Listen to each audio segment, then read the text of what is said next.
आज होता अहोंचा बर्थडे. त्यासाठी मी सकाळपासूनच तयारीला लागले होते.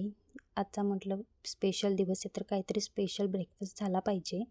मग मी तिथं नाश्त्यामध्ये त्यांच्या आवडीची घावणं बनवायला घेतली होती. तांदूळ मी काल रात्रीच भिजत घातला होता, रात्रभर पाण्यामध्ये ठेवला होता आणि सकाळी उठून मिक्सरमध्ये बारीक फिरवून घेतला. आता त्याच्यामध्ये चवीनुसार मीठ घातलं आणि घावणं बनवायला घेतली. भिड्यावर घावणं बनवणार होते, त्यामुळे खूपच एक्सायटेड होते.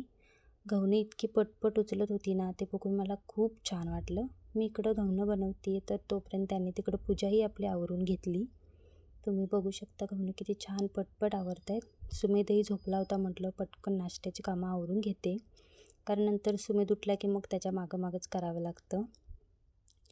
गीते यांची देवपूजा झाली, मग मी त्यांना पण नाश्ता दिला, कारण त्यांना ऑफिसला जायला उशीर होत होता. त्यांनी मस्त असा नाश्ता केला आणि ते ऑफिसला निघून गेले. नंतर मग दुपारच्या वेळेनंच मी घरीच केक बनवणार होते, कारण हे मला बोलले होते की बाहेरून केक आणू नकोस, कारण केक बाहेरून आणला तर पिल्लू खाणार. मग म्हटलं मी केक घरीच बनवते आणि रेसिपी तुमच्यासोबत शेअर करते. रेसिपी खूप सोपी आहे. त्यासाठी मी अर्धी वाटी दही घेतलेलं आहे. दही व्यवस्थितपणे फेटून झाल्यावर त्याच्यामध्ये अर्धी वाटी पिठी साखर घातलेली आहे आणि पिठी साखर करतानाच मी त्याच्यामध्ये 4 ते 5 वेलदोडे टाकलेत, म्हणजे मस्त असा फ्लेवर येईल त्याला. ते व्यवस्थितपणे मिक्स झालं की त्याच्यामध्ये अर्धी वाटी मैदा घातलेला आहे. तोही व्यवस्थितपणे एकजीव करून घ्यायचा, गुठळ्या नाही धरल्या पाहिजे. नंतर त्याच्यामध्ये मी अर्धी वाटी रवा घातलेला आहे, तेही व्यवस्थितपणे मिक्स केलेलं आहे. आणि मग याच्यामध्ये मी 2 मोठे चमचे तेल ॲड केलेलं आहे. इथं मात्र पिल्लूची लुडबड कंटिन्यू चालूच होती. तो माझ्याशी भांडत होता की आई माझ्याच हातात दे, माझ्याच हातात दे म्हणून. आणि नंतर इथं मी दूध, मला अर्धी वाटी लागलेलं आहे, पण दूध एकदाच नाही घालायचं. तुम्ही कन्सिस्टन्सी चेक करून थोडं थोडं दूध घालू शकता. मी तर अर्धी वाटी दुधाचा वापर केलेला आहे.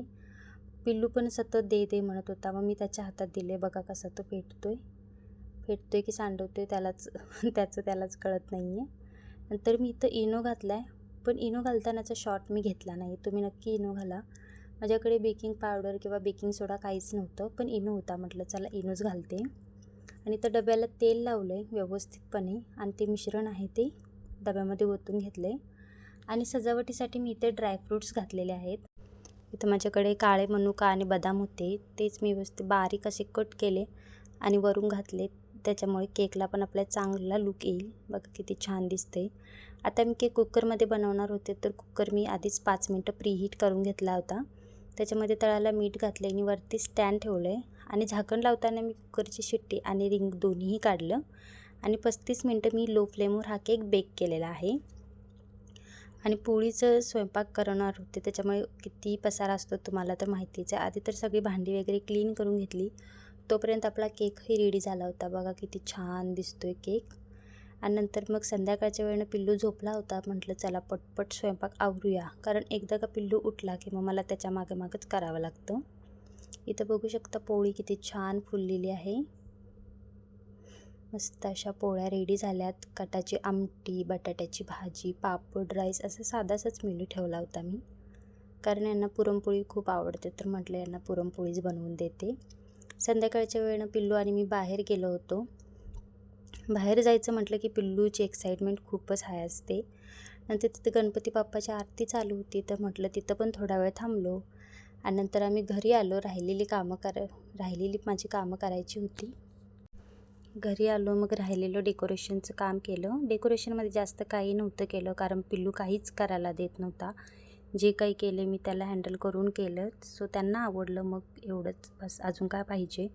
मग नंतर मी तर दिवा पेटवत होते आणि फॅन चालू होता, माझं लक्षच नव्हतं. मी म्हणते दिवा का बंद होतोय. नंतर मग दिवा वगैरे लावला आणि यांचं औक्षण करून घेतलं. पिल्लू इथे बघतोय मला का टीका नाही लावत आहे, मग त्याला पण टीका लावला. दोघांचंही छान असं औक्षण केलं.